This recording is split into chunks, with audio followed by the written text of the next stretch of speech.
যদি একবার মির্জা আব্বাস মারা যায়, আল্লাহ না করুক, তাহলে তিনি ভয় পাচ্ছেন যে জনগণ তাকে চেপে ধরবে। এই ভয়ে তিনি আধ্যাত্মিক নীরব যাত্রার পথের পথিক হয়ে গেছেন। আসলে উনি মূলত আমির হামজা সাহেবের ভাইরা ভাই। দলের ভিতরে ছিল একটা মেয়ে, ইসরাফিল সামথিং। অনেকে বলে দেহ ব্যবসায়ী, আমরা তো আর জানি না।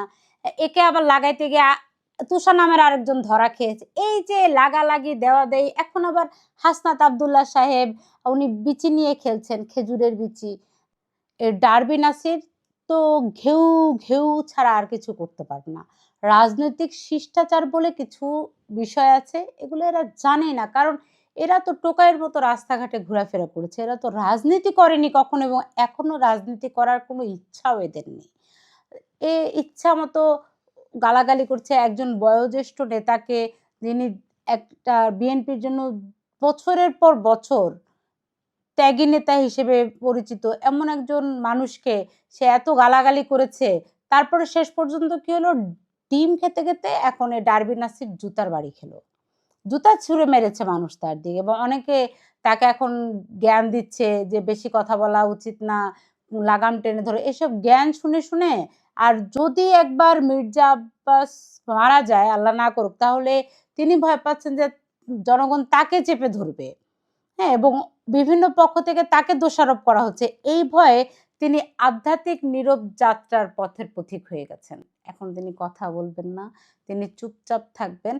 আসলে উনি মূলত আমির হামজা সাহেবের ভাইরা ভাই।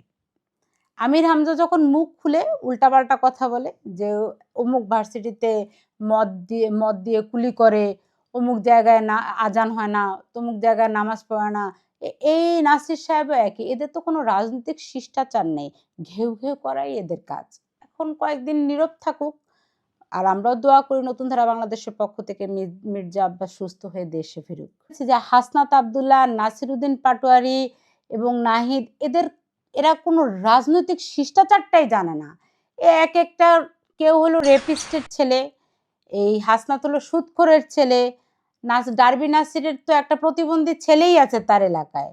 হ্যাঁ, এদের কোনো রাজনৈতিক শিষ্টাচার নেই। এদের দলের ভিতরে ছিল একটা মেয়ে, ইসরাফিল সামথিং। এই মেয়েটা এক ধরনের, মানে অনেকে বলে দেহ ব্যবসায়ী, আমরা তো আর জানি না।